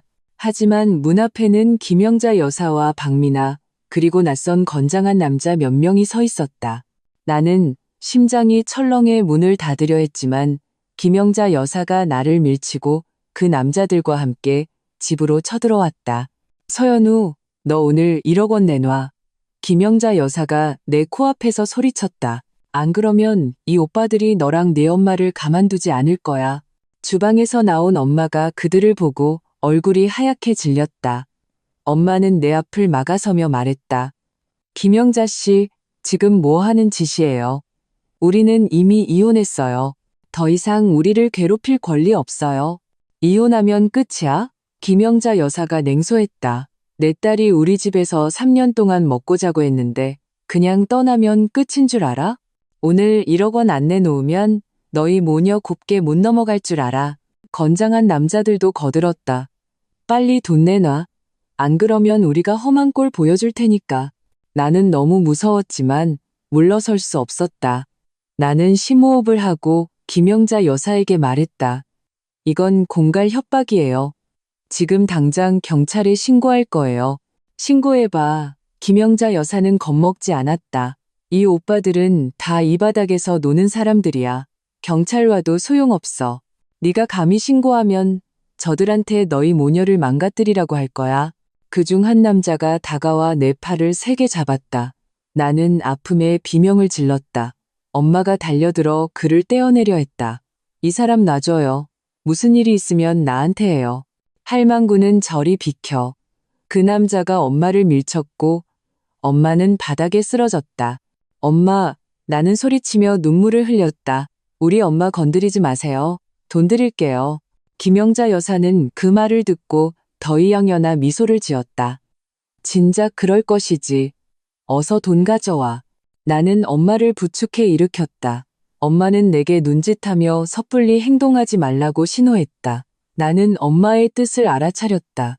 일단 그들을 안정시킨 후 방법을 찾아야 했다. 나는 심호흡을 하고 김영자 여사에게 말했다. 지금 현금이 없어요. 은행에 가서 찾아와야 해요. 내가 같이 가지. 김영자 여사가 말했다. 네가 무슨 꼼수를 부릴지 어떻게 알아. 좋아요. 같이 가요. 나는 고개를 끄덕이고 엄마에게 말했다. 엄마, 집에서 기다리고 계세요. 금방 다녀올게요. 엄마는 내 손을 잡고 조심해라라고 속삭였다. 나는 김영자 여사와 그 남자들을 따라 집을 나섰다. 가는 내내 나는 어떻게든 빠져나갈 방법을 생각했다. 아파트 단지 입구에 다다랐을 때 나는 준서 오빠의 차를 발견했다. 오빠가 막 차에서 내리고 있었다. 나는 희망을 보고 소리쳤다. 오빠. 오빠는 나와 내 옆에 있는 김영자 여사와 건장한 남자들을 보고 급히 달려왔다. 연우야, 무슨 일이야? 이 사람들은 누구야? 김영자 여사는 준서 오빠를 보고 얼굴이 굳었다. 그가 변호사라는 것을 알고 있었기 때문이다. 아무 일 아니에요. 그냥 연우랑 개인적인 이야기를 좀 하려고요. 개인적인 이야기요? 준서 오빠가 냉소했다. 개인적인 이야기를 하는데 이렇게 건장한 남자들을 데리고 옵니까? 지금 연우를 협박하는 거 아닙니까? 한 남자가 앞으로 나서며 거만하게 말했다. 임마, 상관없는 일에 끼어들지 마. 안 그러면 다쳐. 준서 오빠는 전혀 겁먹지 않고 주머니에서 스마트폰을 꺼냈다. 이미 경찰에 신고했습니다. 경찰이 곧 도착할 겁니다. 눈치껏 사라지지 않으면 감옥 갈 준비나 하세요. 그 말을 듣자 남자들의 얼굴색이 변했다. 김영자 여사도 당황하며 남자들을 이끌고 가자라고 소리쳤다. 그들이 허둥지둥 도망가는 뒷모습을 보며 나는 긴 한숨을 내쉬었다. 참았던 눈물이 터져 나왔다. 준서 오빠가 다가와 내 어깨를 토닥였다. 연우야, 이제 괜찮아. 무서워하지 마. 오빠, 고마워. 나는 울며 말했다. 무슨 소리야. 마침 이모랑 너 보러 오던 길이었는데 이런 일을 겪을 줄은 몰랐네. 김영자 그 여자 정말 대담하네. 사람까지 동원해서 협박하다니. 이건 명백한 공갈 협박죄야. 반드시 경찰에 신고해서 대가를 치르게 해야 해. 나는 고개를 끄덕였다. 그날 오후 우리는 경찰서에 가서 신고했다. 경찰은 우리 진술을 듣고 아파트 CCTV 영상을 확보해 바로 수사에 착수했다. 김영자 여사와 그 남자들은 곧 체포되었다. 김영자 여사는 공갈 협박 미수죄로 징역 6개월을 선고받았다. 남자들도 각자 응당한 처벌을 받았다. 김영자 여사가 징역형을 선고받았다는 소식을 듣자 마음이 후련했다. 박지우는 어머니가 수감된 후 면회 한 번 가지 않고 내게 전화해 미안하다는 말 한마디만 남겼다. 나는 그를 용서하지 않고 우린 이미 이혼했어요. 앞으로 연락하지 마세요라고 말한 뒤 전화를 끊었다. 김영자 여사가 수감되자 박씨 집안은 풍비박산이 났다. 박만식 씨는 매일 술에 절어 살았고 박민아는 김영자 여사의 일 때문에 파혼당했다. 박지우는 회사에서도 고개를 들지 못하다가 결국 사직했다. 박씨 집안이 그렇게 몰락하는 것을 보며 나는 동정심은커녕 후련함만 느꼈다. 그것은 그들이 받아야 할 마땅한 대가였다. 나와 엄마는 새로운 삶을 시작했다. 엄마는 당첨금 일부로 동네에 더 큰 집을 사고 작은 마트를 열었다. 나는 더 이상 수진이 가게에서 일하는 척하지 않고 엄마의 마트 일을 도왔다. 매일 아침 엄마와 함께 마트 문을 열고 저녁에 함께 문을 닫고 집으로 돌아왔다. 피곤했지만 정말 행복하고 충실했다. 더 이상 누구의 눈치도 볼 필요 없었고 누구에게도 무시당하지 않았다. 드디어 나 자신을 위해 살 수 있게 된 것이다. 때때로 박씨 집에서의 지난 날들이 떠올랐다. 고통스러웠지만 그 경험이 나를 성장시켰다. 나는 여자는 반드시 독립해야 하고 자신만의 기준을 가져야 한다는 것을 깨달았다. 만약 그때 엄마 말을 듣지 않고 내 재산을 숨기지 않았다면 나는 이미 박씨 집안 사람들에게 모든 것을 빼앗겼을 것이다. 나는 또한 선한 일에는 복이 따르고 악한 일에는 벌이 따른다는 것을 깨달았다. 박씨 집안 사람들은 자신들의 탐욕과 악랄함 때문에 결국 몰락했다. 나와 엄마는 선량함과 원칙을 지켰기에 마침내 우리만의 행복을 맞이할 수 있었다. 지금의 나는 매일이 행복하다. 앞으로의 날들은 더욱 좋아질 것이라고 믿는다. 나와 엄마의 삶은 저 134억 원의 당첨금처럼 희망과 햇살로 가득할 것이다. 3부 새로운 삶과 그림자. 마트 개업날 수진이가 옛 친구들을 데리고 와 축하해 주었다. 준서 오빠도 대박기원이라는 문구가 적힌 커다란 화환을 보내주었다. 나는 새로 산 아이보리색 원피스를 입고 계산대에서 손님들을 맞았다. 진열대를 가득 채운 상품들과 오가는 손님들을 보며 마음이 든든했다. 엄마는 남색 작업복을 입고 한 할머니의 계란 고르는 것을 도와드리고 있었다. 어르신, 이 토종란 정말 신선해요. 노른자가 얼마나 탱탱한데요. 손주 계란찜 해주면 딱 좋겠어요. 할머니는 연신 고개를 끄덕이며 한 판을 사가셨다. 이 풍경은 박씨 집에서 눈치 보던 시절과 비교하면 천지 차이였다. 점심시간이 지나 한가해지자 수진이가 나를 마트 앞 나무 그늘로 데리고 나가 아이스라떼 한 잔을 건넸다. 연우야, 너 지금 얼굴에 빛이 난다. 박씨 집에 있을 때랑은 완전 다른 사람 같아. 아, 맞다. 우리 오빠 회사에서 요즘 행정팀장 뽑는데 네가 딱 맞을 것 같아. 한번 지원해 볼래? 행정팀장? 나 그런 일 해본 적 없는데. 그리고 몇 년 동안 전업주부로만 살아서 사회생활 감각도 다 잃었을 거야. 무슨 소리야. 너 고등학교 때 반장이었잖아. 일처리 꼼꼼하고. 그리고 우리 오빠가 있잖아. 수진이가 내 손을 토닥였다. 오빠 회사는 의료기기 회사인데 대우가 정말 좋아. 4대 보험 다 되고 월급도 800만 원은 될걸. 마트 지키는 것보다 훨씬 편할 거야. 나는 마음이 흔들렸다. 마트 안에서 진열대를 정리하는 엄마를 바라보았다. 엄마의 귀밑머리가 예전보다 희끗해졌지만 표정은 훨씬 밝아지셨다. 내가 안정적인 직장을 구하면 엄마는 더 이상 힘들게 일하지 않고 편안한 노후를 즐기실 수 있을 것이다. 저녁에 가게 문을 닫고 엄마에게 이 이야기를 꺼냈다. 엄마는 바로 찬성하셨다. 그거 좋은 일이지. 마트는 내가 보면 되니까 너는 젊을 때 더 넓은 세상으로 나가봐야 해. 평생 이 작은 동네에 갇혀 있을 순 없지. 엄마는 서랍에서 은행 카드 한 장을 꺼내셨다. 여기 5천만 원 있어. 이걸로 번듯한 옷도 몇 벌 사고 행정 실무 강의도 등록해서 면접 준비 잘해봐. 나는 눈시울이 뜨거워지며 카드를 다시 밀어 넣었다. 엄마, 돈은 저 있어요. 이건 엄마마트 운영하는 데 쓰세요. 로또에 당첨된 후에도 엄마는 여전히 절약하는 습관을 버리지 못하셨지만 나를 위해서는 언제나 아낌이 없으셨다. 그 후 반달 동안 나는 엄마를 도와 마트를 보면서 틈틈이 온라인 강의로 행정실무를 공부했다. 수진이도 자주 업무 관련 자료를 보내주었다. 면접날 나는 깔끔한 검은색 정장을 입고 30분 일찍 회사 건물 앞에 도착했다. 면접관은 40대 중반의 부드러운 인상을 가진 왕 부장님이었다. 그는 내 이력서를 보고 몇 가지 질문을 했고 나는 차분하게 대답했다. 마지막에 그는 웃으며 말했다. 서연우 씨, 아주 인상적이네요. 내일부터 출근하시면 됩니다. 회사 건물을 나오자마자 나는 엄마와 수진이에게 전화해 이 기쁜 소식을 알렸다. 엄마는 전화기 너머에서 한박웃음을 지으며 내가 가장 좋아하는 갈비찜을 해놓겠다고 하셨다. 회사 생활은 바쁘고 충실했다. 동료들은 모두 친절했고 수진이 오빠인 이 대표님도 나를 많이 챙겨주셨다. 나는 금세 업무에 적응했고 행정부서 일을 깔끔하게 처리했다. 그러던 어느 날 오후 회의 자료를 정리하고 있는데 낯선 번호로 전화가 걸려왔다. 전화를 받자 귀에 익은 날카로운 목소리가 들려왔다. 박미나였다. 서연우, 요즘 아주 잘 나간다며? 나는 미간을 찌푸렸다. 무슨 일이야? 할 말 없으면 끊을게. 끊지 마, 새언니. 박미나의 목소리에는 비아냥이 섞여 있었다.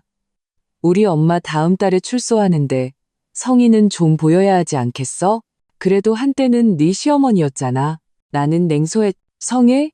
그분이 사람들을 데리고 와서 우리 집에서 행패 부리고 협박했을 때 나한테 성의를 보였어야지.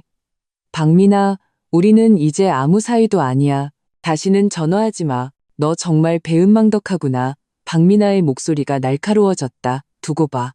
우리 엄마 출소해서 갈 데 없으면 내 마트에 가서 소란 피울 거야. 너 장사 못하게 만들 거라고. 나는 심장이 철렁했지만 애써 태연한 척했다.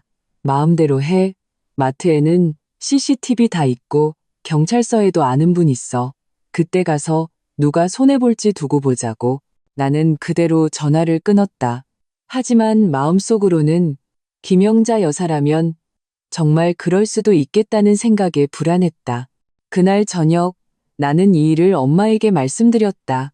엄마는 의외로 담담하셨다. 걱정할 것 없어. 와서 행패 부리면 바로 경찰에 신고하면 돼. 그리고 이제 우리 마트는 동네에서 입소문도 나서 이웃들이 다 우리 편이야. 그녀가 와서 소란 피우면 사람들이 가만두지 않을 거야. 그래도 나는 불안한 마음에 준서 오빠에게 전화해 상황을 알렸다. 오빠는 나를 안심시켰다. 연우야, 걱정 마. 김영자 씨는 막 출소해서 바로 사고 치진 못할 거야. 내가 내일 경찰서 친구한테 연락해서 너희 마트 주변 순찰 좀 강화해달라고 부탁해 놓을게. 오빠의 말을 듣고 나서야 마음이 조금 놓였다. 하지만 김영자 여사는 출소 당일 정말로 마트로 찾아왔다. 그날 오후 내가 회사에서 회의를 하고 있는데 스마트폰이 울렸다. 마트 직원인 민지 씨였다. 팀장님, 큰일 났어요. 어떤 할머니가 마트에서 소란을 피우면서 팀장님 찾아요. 진열대 상품도 다 밀어버렸어요. 나는 김영자 여사가 왔다는 것을 직감했다. 나는 왕 부장님께 양해를 구하고 급히 마트로 향했다. 마트 입구에 도착하자마자 안에서 들려오는 김영자 여사의 욕설이 들렸다. 서연우 그년 어디 있어? 당장 나와. 감히 날 감옥에 보내? 내가 가만두나 봐. 마트 안은 난장판이었다. 진열대 몇 개가 쓰러져 상품들이 바닥에 널려 있었다. 손님 몇 명은 겁을 먹고 문가에 서 있었다. 엄마가 김영자 여사를 막아서며 얼굴이 붉게 상기되어 있었다. 김영자 씨, 정말 너무하시는군요. 한 번만 더 소란 피우면 경찰에 신고할 겁니다. 해보라고. 김영자 여사가 엄마의 손을 뿌리쳤다. 나 감옥에서 막 나왔어. 무서울 거 하나도 없다고. 다시 들어가면 그만이야. 이제 그만하시죠. 나는 앞으로 나서며 그녀를 차갑게 쳐다보았다. 몇 달 만에 본 그녀는 전보다 수척해지고 머리도 희끗해졌지만 그 악랄한 기세는 여전했다. 김영자 여사는 나를 보자마자 눈을 번뜩이며 달려들어 나를 때리려 했다. 나는 재빨리 피했다. 이 천하의 몹쓸 년, 네가 날 감옥에 보냈어. 내 손을 배상해. 배상이요? 나는 냉소했다. 당신이 우리 집에서 1억 원을 뜯어내려 했던 건 아직 계산도 안 했는데요. 지금 마트에서 재물을 손괴한 건 명백한 범죄예요. 지금 바로 신고하죠. 나는 스마트폰을 꺼내 112를 누르는 신용을 했다.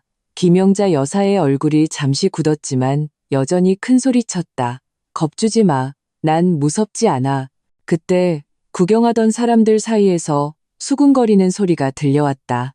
저 할머니 정말 너무하네. 아까 자기가 물건 다 밀어버리는 거 봤는데 저 사람 전에 공갈 협박죄로 감옥 갔다 왔다던데 나오자마자 또 저러네. 사람들의 말을 듣자 김영자 여사의 얼굴이 불그락푸르락해졌다. 그때 경찰이 도착했다. 준서 오빠가 미리 연락해둔 이경희님이었다. 이경희님은 김영자 여사를 보고 미간을 찌푸렸다. 김영자 씨, 출소하자마자 또 사고를 치시는군요. 일단 경찰서까지 같이 가셔야겠습니다. 김영자 여사는 그제야 당황하며 이경희님에게 매달렸다. 경희님, 제가 그런 게 아니라 서연우 저 애가 저를 괴롭혀서 그런지 아닌지는 마트 CCTV 보면 다 나옵니다. 일단 가서 조사를 받으시죠. 경찰에게 끌려가는 김영자 여사의 뒷모습을 보며 나는 긴 한숨을 내쉬었다. 그날 저녁 준서 오빠가 마트로 우리를 보러 왔다. 김영자 여사는 재물손괴죄로 특히 누범이라 최소 보름은 구류될 것이라고 했다. 엄마는 정말 재수도 없지. 어떻게 저런 사람과 엮여서라며 한숨을 쉬셨다. 김영자 여사가 구류된 보름 동안 마트는 평온했다. 나는 다시 일에 집중했다.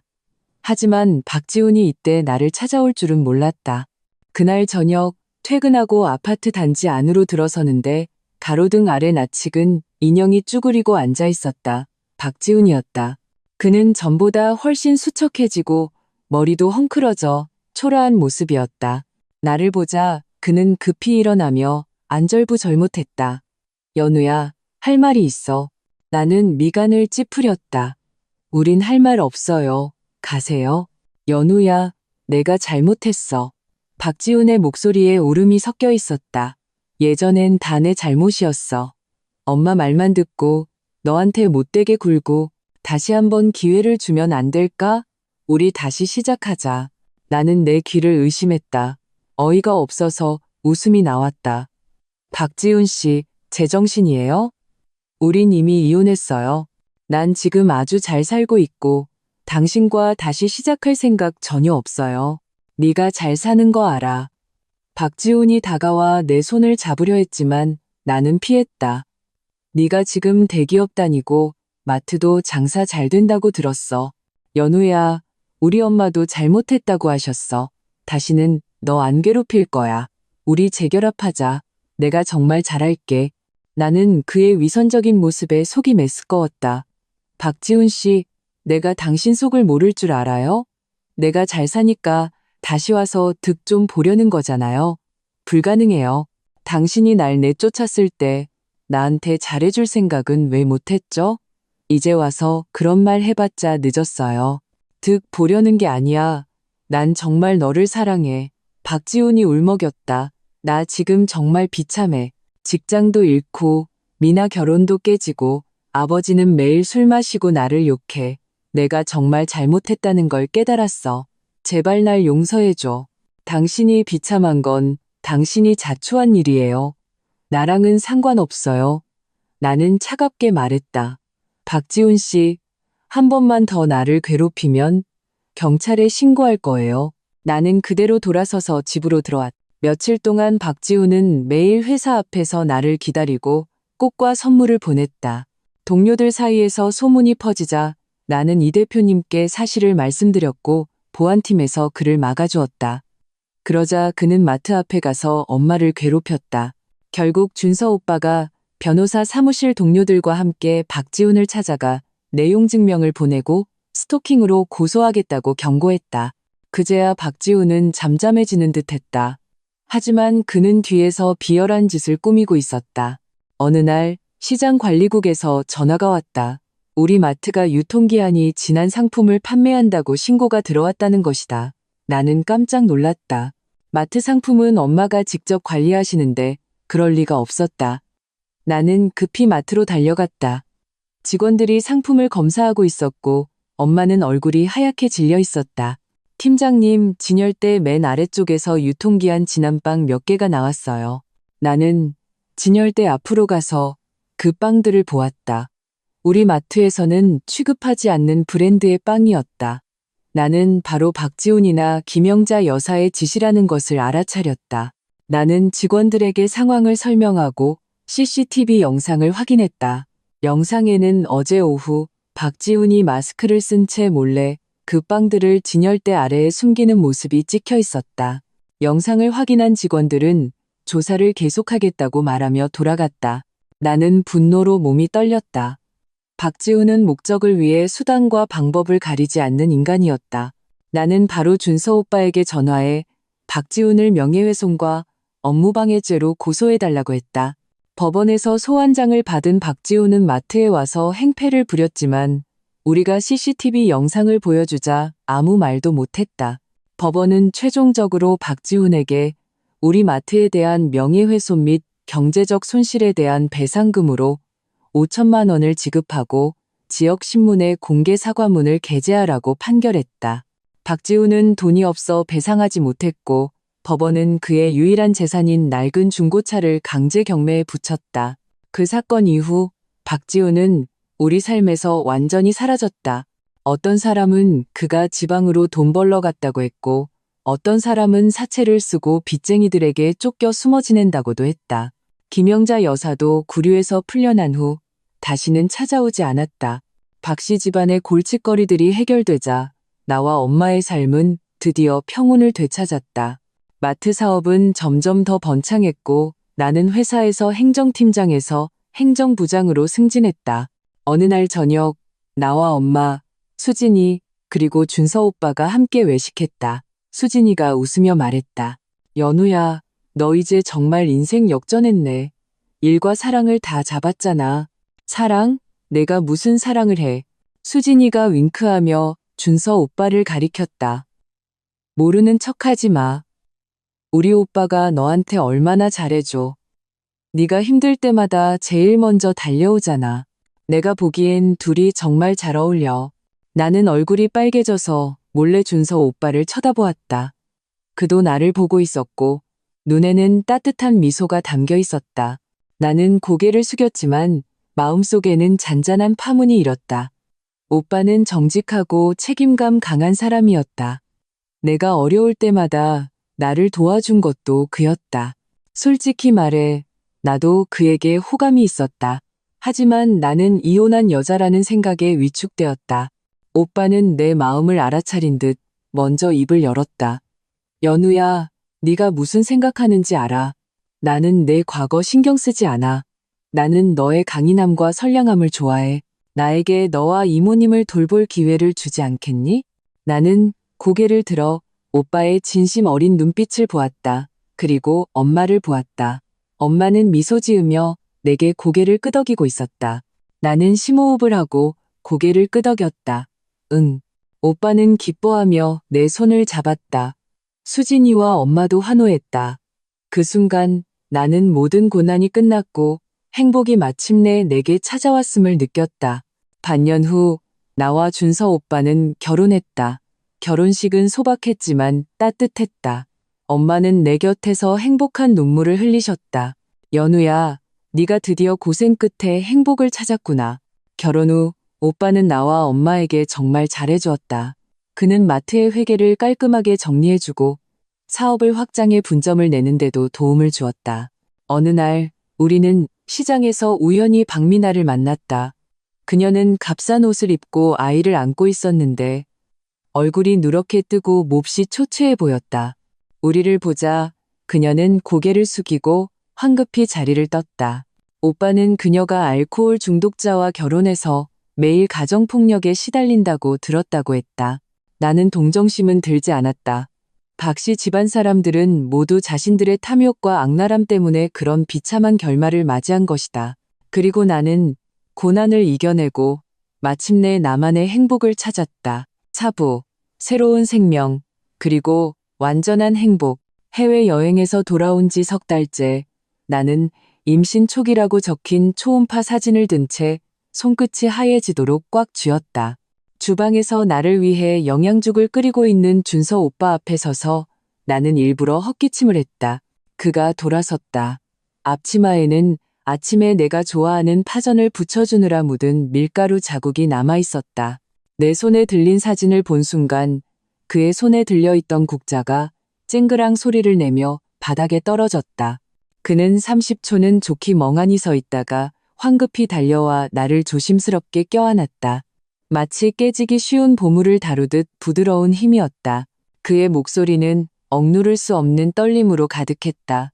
연우야, 우리에게 아기가 생긴 거야? 그는 2번이나 되물었고 그의 눈은 온 밤하늘의 별을 담은 듯 반짝였다. 나는 웃으며 고개를 끄덕였지만 눈물은 끊어진 구슬처럼 흘러내렸다. 이 눈물에는 과거 박 씨 집에서 겪었던 서러움이나 고통은 한 방울도 섞여 있지 않았다. 오직 앞으로 다가올 새 식구의 따뜻한 미래에 대한 기대감뿐이었다. 엄마는 마트에서 유제품 유통기한을 확인하다가 이 소식을 들으셨다. 전화를 받자마자 엄마는 장부를 옆에 있던 직원에게 넘기며 말했다. 이것 좀 보고 있어. 나 우리 딸한테 가봐야겠어. 그날 오후 엄마는 마트 관리 권한을 새로 고용한 점장에게 정식으로 넘기고 큰 짐 가방 2개를 싸서 우리와 함께 살기 위해 이사 오셨다. 그 후로 우리 집 주방은 엄마의 영역이 되었다. 매일 메뉴를 바꿔가며 내게 영양식을 만들어주셨다. 오늘은 철분 보충에 좋은 시금치 돼지간죽, 내일은 칼슘 보충에 좋은 붕어두부탕. 내가 허리를 숙여 바닥에 떨어진 양말을 주우려고만 해도 엄마는 기어코 빼앗아들며 잔소리를 하셨다. 임신했는데 우리 외손주 힘들게 하면 안 돼. 천천히 먹어. 체하겠다. 준서 오빠는 식탁 맞은편에 앉아 내 밥그릇 가장자리를 부드럽게 쓰다듬으며 얇은 껍질에 호두를 정성껏 까주었다. 호두 알맹이는 작은 조각으로 쪼개 깨끗한 접시에 담아주며 다정하게 말했다. 오후에 특별히 반찬했어. 병원 가서 산모수첩 만드는 거 같이 가주려고. 이 대표님께도 미리 말씀드렸어. 네 업무는 다 정리해뒀다고 하더라. 출산휴가 동안에는 일 걱정 말고 맘 편히 태교에만 집중해. 나는 부드럽고 달콤한 대추죽을 한 입 먹었다. 따뜻한 죽이 목을 타고 내려가 마음속까지 따뜻하게 만들었다. 죽에 들어간 대추는 씨가 모두 제거되어 입에서 살살 녹았다. 엄마가 나를 위해 특별히 준비해 주신 것이었다. 병원에서의 검사는 순조로웠다. 의사 선생님은 초음파 사진을 가리키며 웃으셨다. 태아 발육 상태가 아주 좋아요. 심장 소리도 힘차네요. 병원을 나와 시내에서 가장 큰 유아용품점에 갔다. 문을 열자마자 온갖 아기용품들이 눈에 들어왔다. 손바닥만 한 우주복, 부드러운 아기 양말, 예쁜 소리가 나는 딸랑이. 준서 오빠는 은회색 유모차 앞에 서서 눈을 반짝였다. 남자아이든 여자아이든 최고의 것만 해줄 거야. 이 유모차 봐. 충격 흡수 기능이 정말 좋아. 나중에 아기 데리고 공원 가서 햇볕 쬐면 얼마나 좋겠어. 우리가 유모차 색깔을 두고 옥신각신하고 있을 때 내 스마트폰이 울렸다. 주민센터 왕 주임님이었다. 나는 별 생각 없이 전화를 받았지만 그의 목소리는 나를 순식간에 미간 찌푸리게 만들었다. 그는 박 씨 집안 이야기를 꺼냈다. 서연우 씨, 정말 죄송합니다. 오늘 오전에 박미나 씨가 아이를 데리고 와서 출생신고를 하려는데 아이 아빠 정보를 확인할 수 없어서 처리가 안 되고 있어요.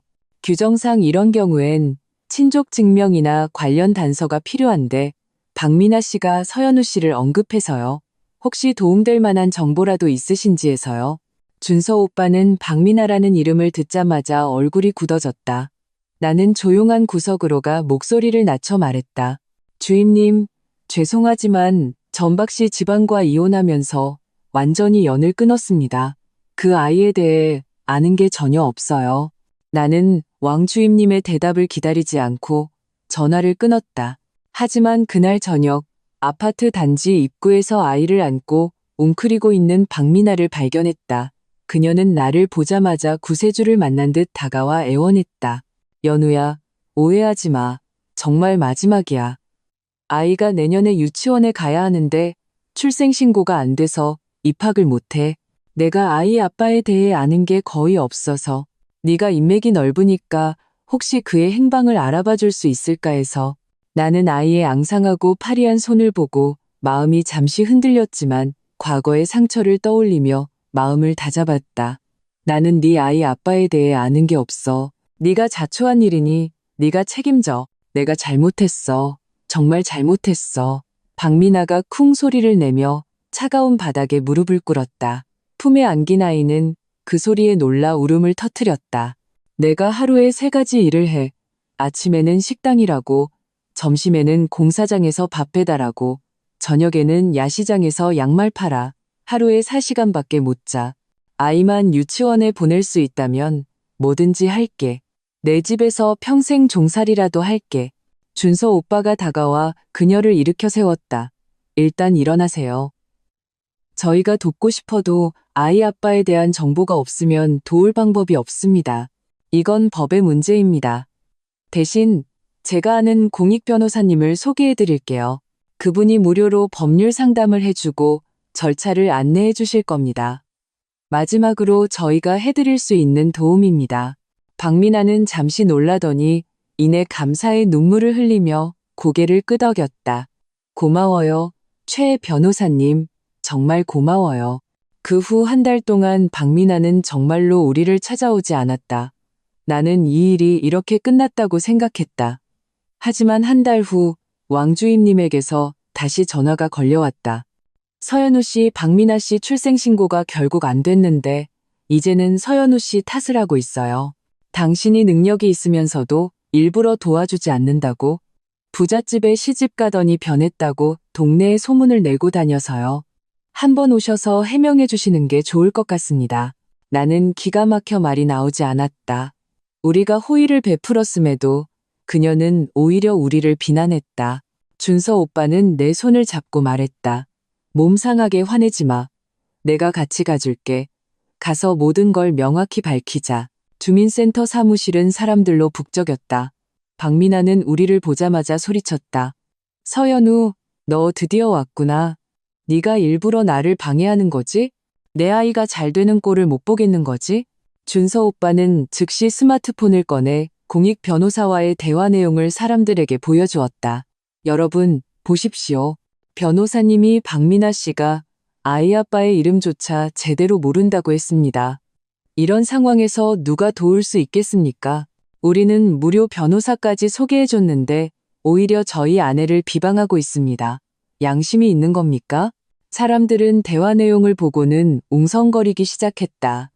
정말이네, 저렇게까지 도와줬는데 자기 잘못을 왜 남 탓으로 돌려? 박미나는 사람들의 시선에 고개를 숙였다.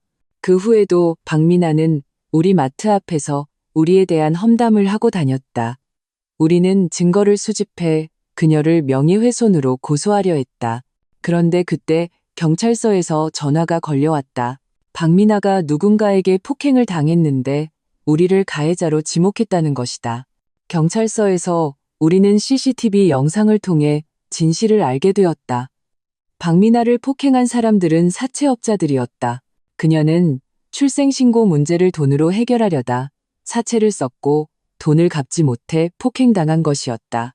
궁지에 몰리자 우리에게 누명을 씌우려 한 것이다. 사채를 얼마나 썼습니까? 준서 오빠가 물었다. 원금 5천만 원에 한 달 이자가 1천만 원이에요. 이번 달까지 못 갚으면 아이를 데려가겠다고 했어요. 나는 더 이상 참지 못하고 소리쳤다. 정말 제정신이 아니군요.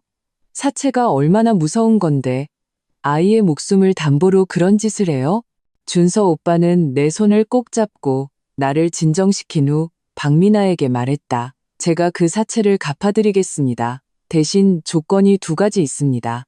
첫째, 3일 안에 이 동네를 떠나 다시는 돌아오지 마십시오. 둘째, 내일 주민센터와 우리 마트 앞에서 공개적으로 제 아내에게 사과하고 당신이 퍼뜨린 소문이 거짓이었음을 밝히십시오.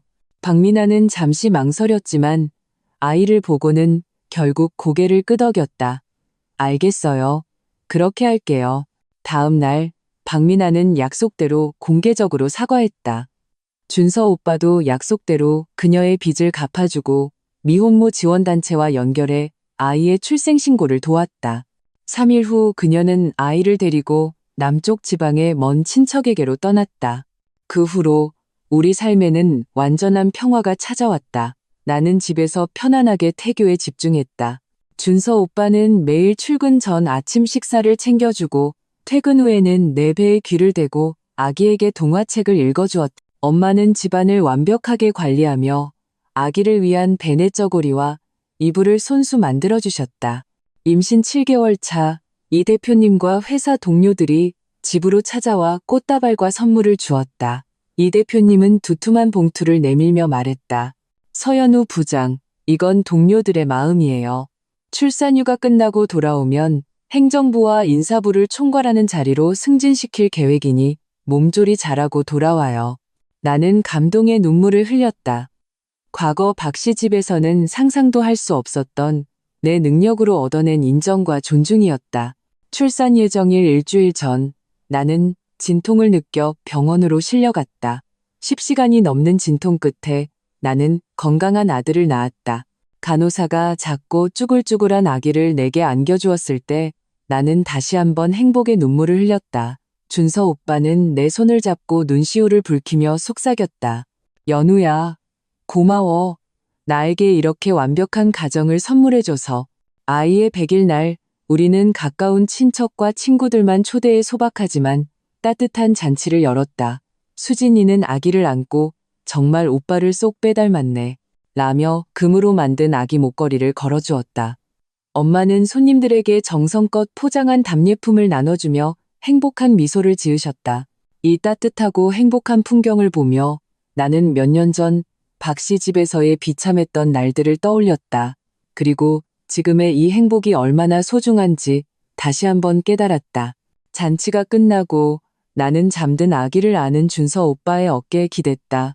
우리는 창밖의 아름다운 노을을 함께 바라보았다. 그가 내 이마에 부드럽게 입을 맞추며 말했다. 연우야, 앞으로 우리 인생은 점점 더 좋아질 거야. 내가 너와 우리 아들을 영원히 행복하게 해줄게. 나는 힘껏 고개를 끄덕였다. 마음은 전례 없는 자신감과 용기로 가득 찼다. 과거의 고통은 이제 성장의 훈장이 되어 행복이 얼마나 소중한지를 일깨워 주었다. 나는 마침내 깨달았다. 한 여성이 어떤 시련을 겪든 포기하지 않고 자신의 선량함과 원칙을 지키며 앞으로 나아간다면 반드시 어둠을 뚫고 자신만의 따뜻한 햇살을 맞이할 수 있다는 것을. 박씨 집안 사람들은 모두 자신들의 행동에 대한 대가를 치렀다. 그들의 비극은 스스로가 선택한 결과였다. 그리고 나는 이 소중한 행복을 지키며 오빠와 엄마 그리고 우리 아기와 함께 매일매일을 소중히 여기며 살아갈 것이다. 인생은 흐르는 강물과 같아서 때로는 암초와 소용돌이를 만나기도 한다. 하지만 포기하지 않고 용감하게 나아간다면 결국 넓은 바다에 이르러 자신만의 따뜻한 봄날을 맞이할 수 있을 것이다. 그리고 과거의 비바람은 결국 우리 인생에서 가장 소중한 풍경이 될 것이다.